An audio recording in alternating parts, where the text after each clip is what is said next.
Alrighty guys, it is time to go ahead and start on this install of the cold air intake from Cold Air Inductions that was sent to me.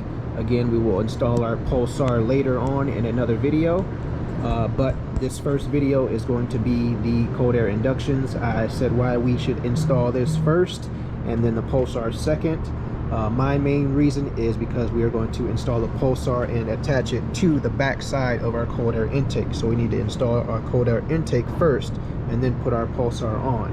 I'm kind of using the 01 Hog here as my workbench, but let's go ahead and get the 2019 Z71 Silverado LTZ hood popped open here, and we'll get a look at the factory airbox here.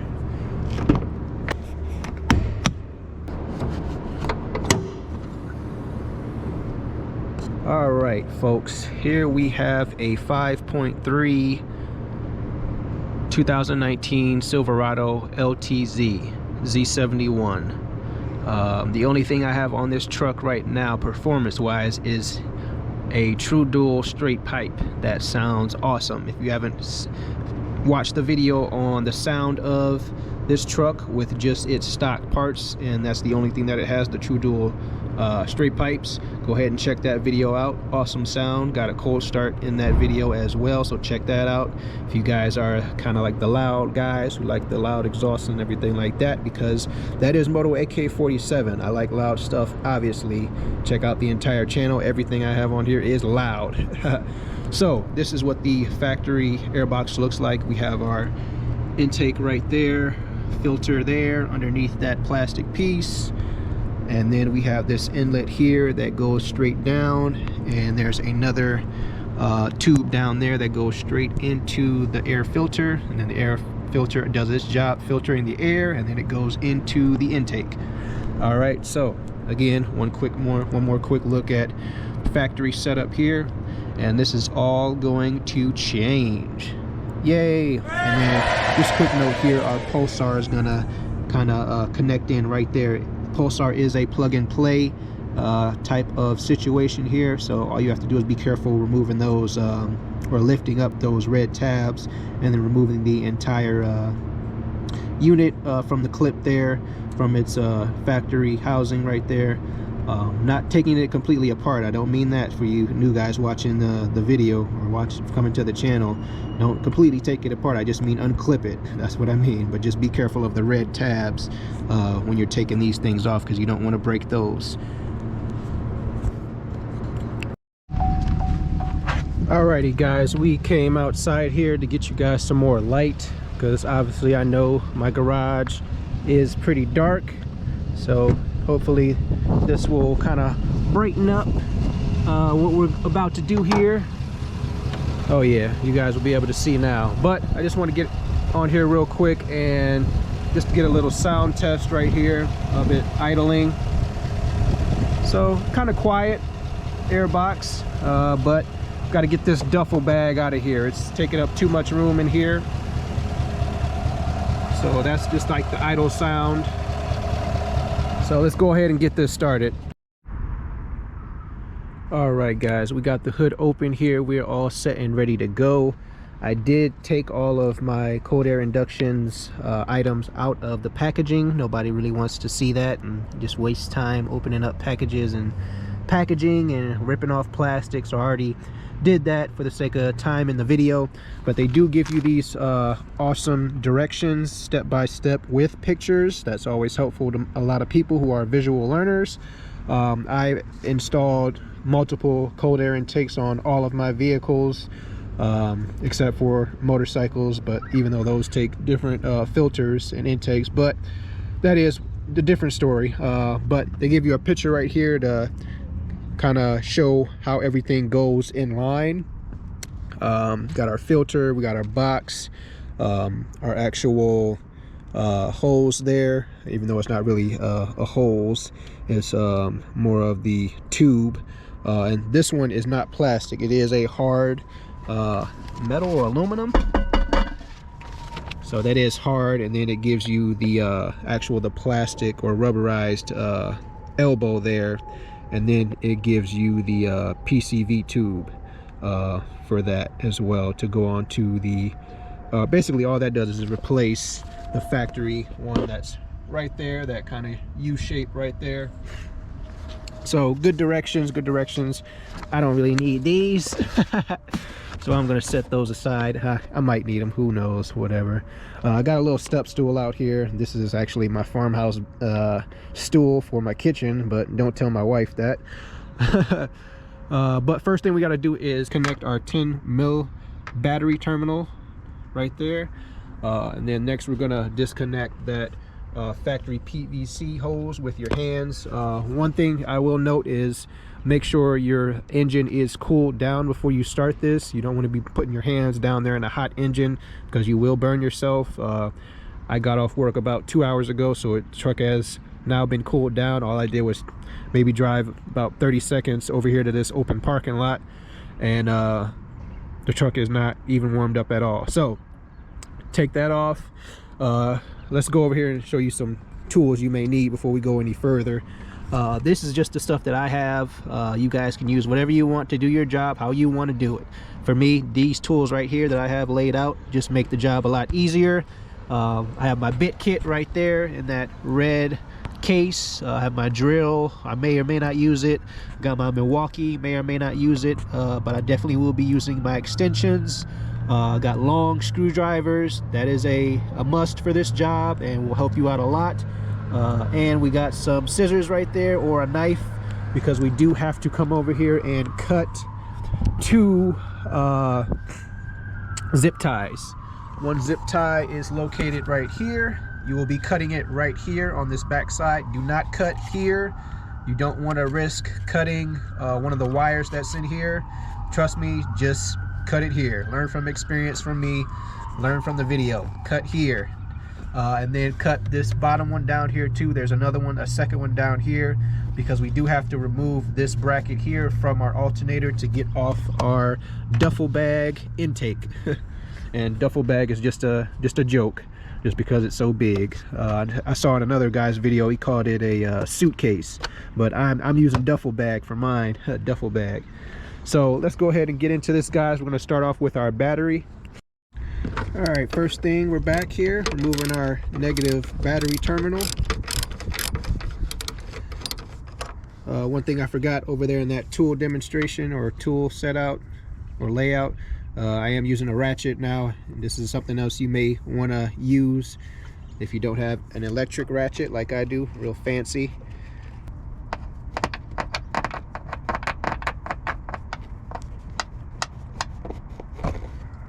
All right, toss that back there and out of the way. And now let's move on to our PVC holes right here. The reason why I got my step stool out here is because sometimes it's hard to get back here and reach. We're doing work on a truck, so sometimes it's hard. Mechanics know that as well. And we have to reach a hose clamp back there, right there in the middle there of the screen, and get that off with a flathead screwdriver. So let's make sure we get that ready here as well. Go to my bit kit here. Probably all messed up and all over the place, yep, but just look for a flathead, that'll do just fine. Let's use our ratcheting screwdriver. Set this over here because we are about to use that. And there's clips, there's gray clips. There's one on this side and one on the back side that you can't really see, so you gotta pinch those together and lift up. Same thing with this top one here. You can see it right there, that gray clip right there. There's another one on the back side. Pinch those together and push that out.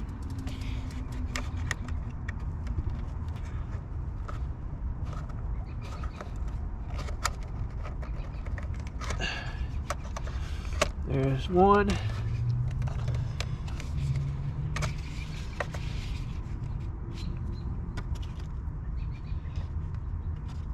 And there's 2. Looks the same as the one we're about to put in from Cold Air Inductions. They make an OEM looking one that looks exactly similar, and all we're going to do is replace it. But not just yet. We got to get our duffel bag out of here, so let's go ahead and put this aside. Now it's time to use our flathead screwdriver and loosen up our hose clamps. So we got a hose clamp here, flathead screwdriver. Loosen this one up.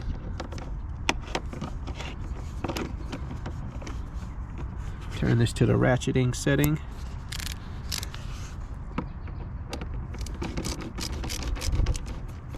That one's loose. Come around here. Got one down here.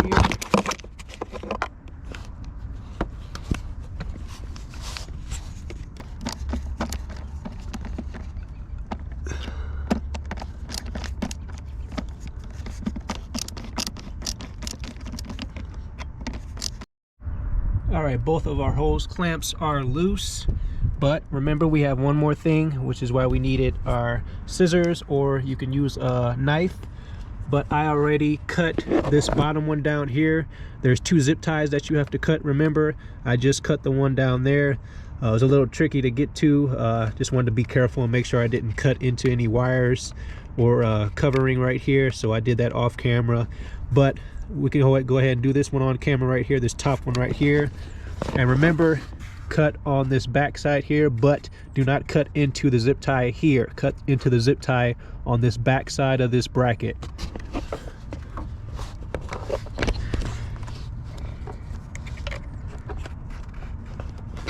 Hopefully you guys can see this better here. I'm right here on the back side of the bracket right here. Just like that. So now both of those zip ties are cut. There was one here and there was one down here. All right, our zip ties are off again. Last thing we have to get off is this 10 mil bolt down here that connects the bracket onto the air box itself. So this bracket is going to come off with the air box. So this 10 mil bolt has to come off as well. That is the last thing we have to do before we take our duffel bag off. I'm going to switch over here to my Milwaukee with an 1332 on it. It's not a 10 mil, but this will work as well. I got my adapter on there as well, but this is a piece for me that makes my jobs go faster using this Milwaukee. I love this thing. So let's get on in here and bust this 10 mil bolt out.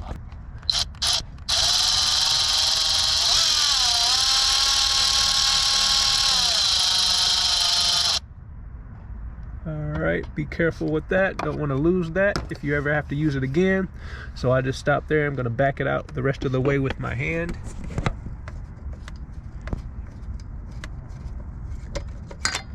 And you see our bracket just fell. So we're going to take that out as well. Put our bolt right there for a second. Here's our bracket. Sometimes this stays attached to the air box. That's why I said it may come off with it. Sometimes it drops like it did. Thankful to me. Saves me time. Put that right there. Put our bolt right there. And now it's time to take off our duffel bag. So let's move our couple tools out the way here. Don't want to lose these either in that.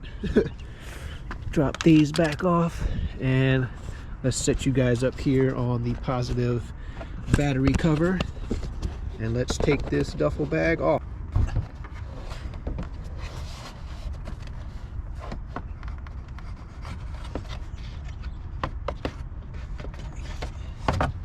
Look at that behemoth duffel bag, huge air box. Check that out. We got space now, lots of room for activities.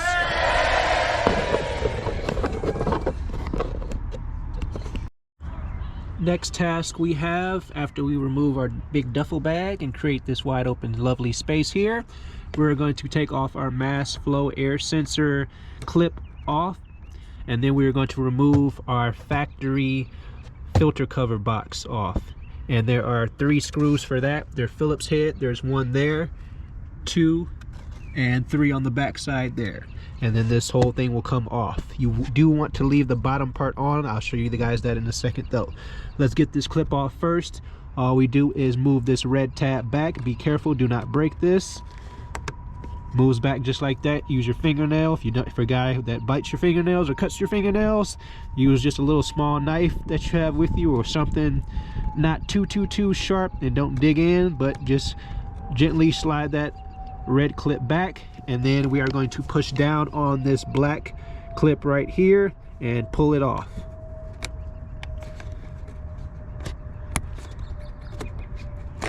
Comes off just like that.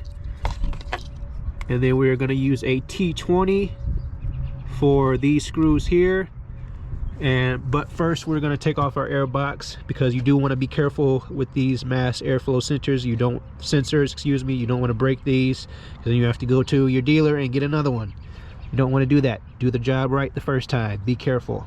All right, so let's go ahead and use our long Phillips head screwdriver and get these Phillips head bolts off to remove our filter cover. Here's one here. Here's two. And here's three on the back side here.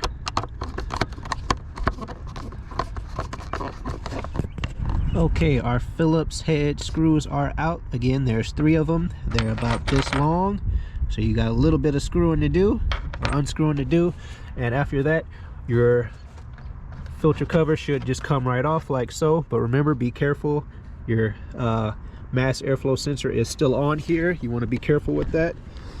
So let's take that, put that aside. Be careful with that. And now we can take off our factory air filter here.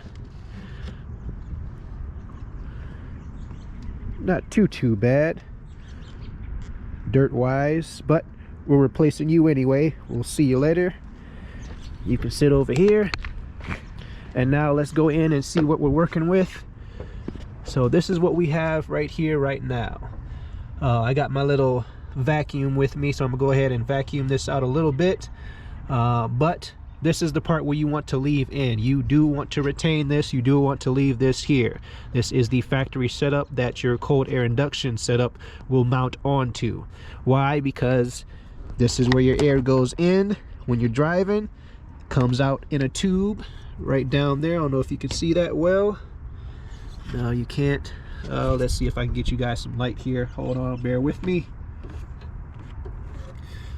All right, that tube right there, it's about, I want to say 2.5 inches, goes right down through there and into the box right there. There's the inlet, and up to the air box, and then it'll come out through the filter, excuse me, and then out through the tube and into your intake. So let's go ahead and get this part cleaned out, and then we'll start installing the big boy. The big one. Our next step here is to remove those bolts right here on our cold air inductions inlet tube, and remove our mass flow air sensor off of there. So I have my bits all ready to go. So let's go ahead and switch these. So all we're doing is taking our mass flow air sensor off of our factory and putting it on our new cold air inductions.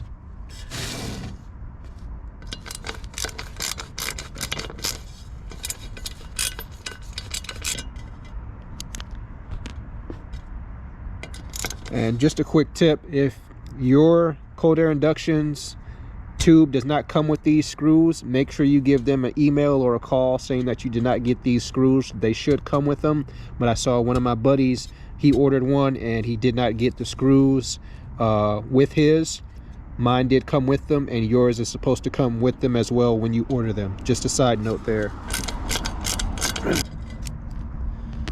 All right, so our screws are out, so this is ready for the mass airflow sensor. Let's change up our bits here, because they are different sizes. You are not going to be using your factory star bolts here.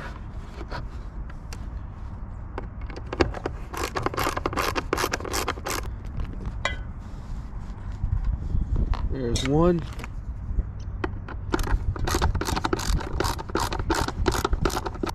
And there's two. Remember, be careful with this. Don't want to break it or mess it up. Be careful with it. All right, this is going right into our new one. Goes in the same way it came out of your factory one. Let's line these holes up here. So, and line your holes up. So go ahead and get these screwed down. Change our bit here again.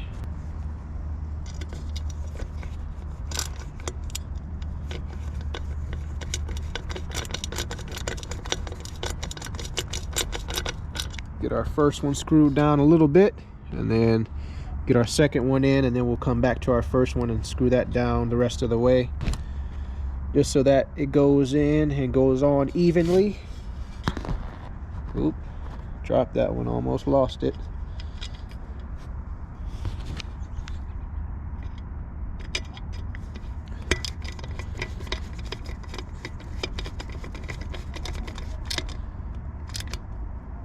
All right, that is on. Go back to our first one and tighten that up a little bit more.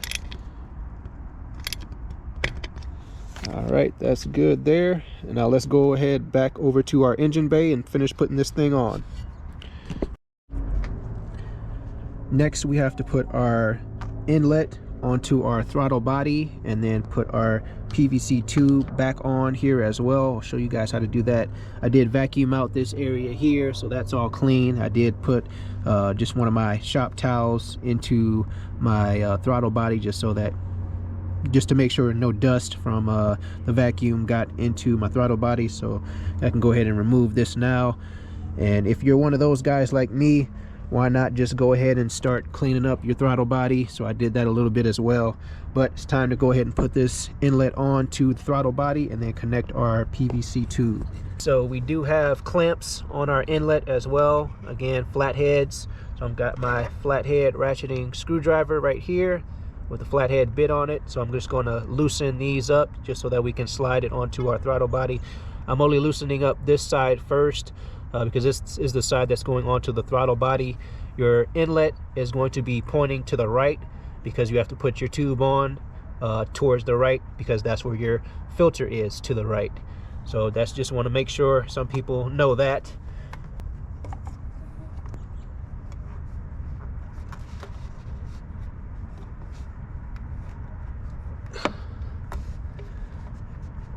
Make sure that's on there good.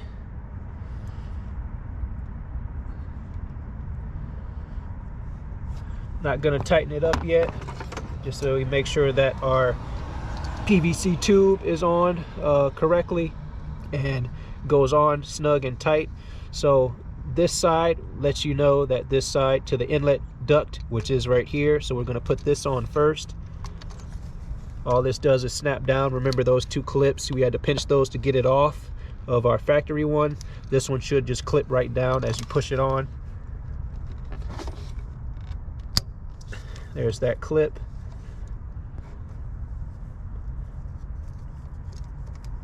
And I'm actually going to back this off and put our PVC on first here. So that's clipped on there good. And now I can come back to this inlet, put that back on there, just to make sure it fit on there correctly.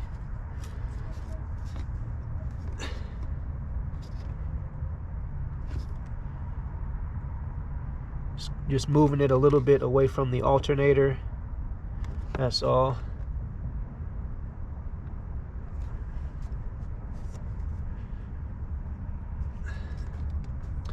And that looks pretty good right there. I'm not going to tighten it up just yet. So that's how it should look. PVC tube on, inlet rubber elbow on, just not tightened up yet. And now for the moment you've all been waiting for. The big one. The behemoth. Check this air filter out, guys. This thing is massive. Look at this thing. I'm a man, 26 years old. That's my hand on that That's pretty big. All right, enough of that. Let's go over to the bed of the truck and get this all connected up. We are at the bed of the truck now. We have to get all three of these pieces connected here. So we have the top of our air filter housing, we have our behemoth filter, and we have our tube right here. So all this has to be connected. First we have to remove some of this wrapping here, and then we will go ahead and put our filter inside of the housing and then put our tube onto the air filter.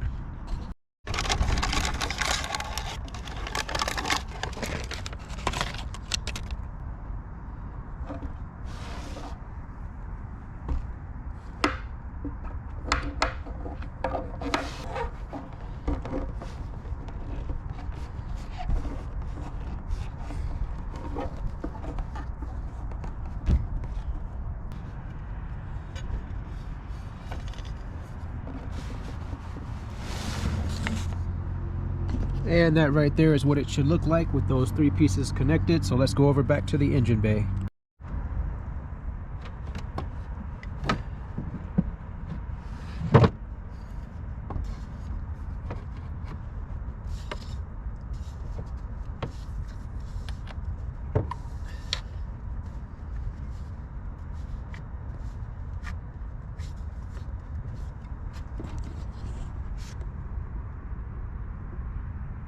Looking a lot better in here.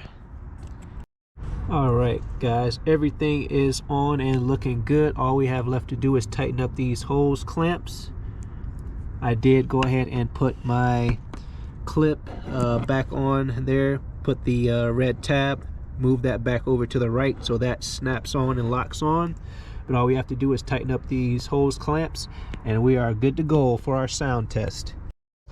All right, guys, one more step before I forget. I almost forgot to tell you guys, you do have to install your three screws, your factory three screws, back onto your the top of your air filter housing, and then reconnect your battery, and then you're all set to go. So I'm going to go ahead and use my long neck screwdriver Phillips head here, put those three bolts on, put my battery back on with that 10 mil, and we will be ready to rock and roll.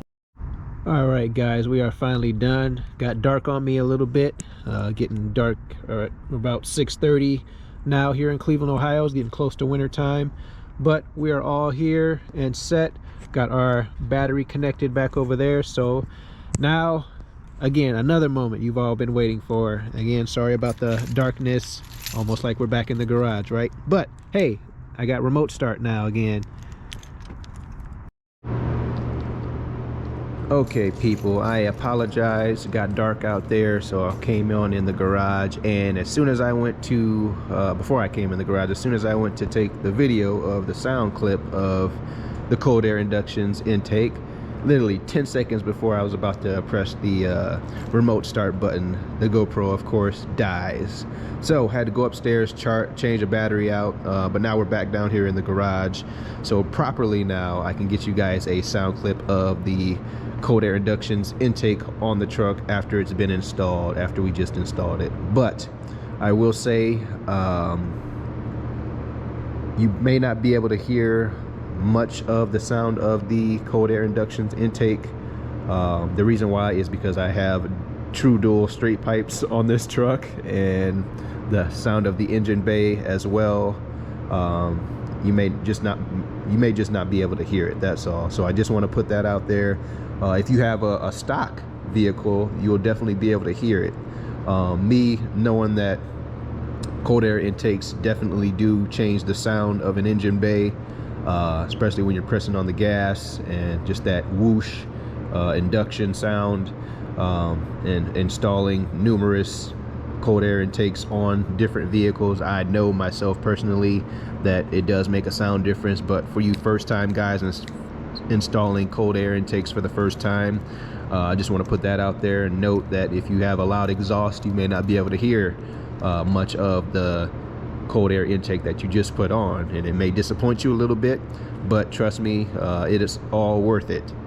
Throttle responsivity does increase with my little drive that I have from the parking lot back to the garage, but I was smiling the whole 30 seconds back down here in my garage. So without further ado, finally get a cold start here, let the straight pipes idle down just a little bit, and then we'll open up the engine bay and I'll put the camera closer to the filter.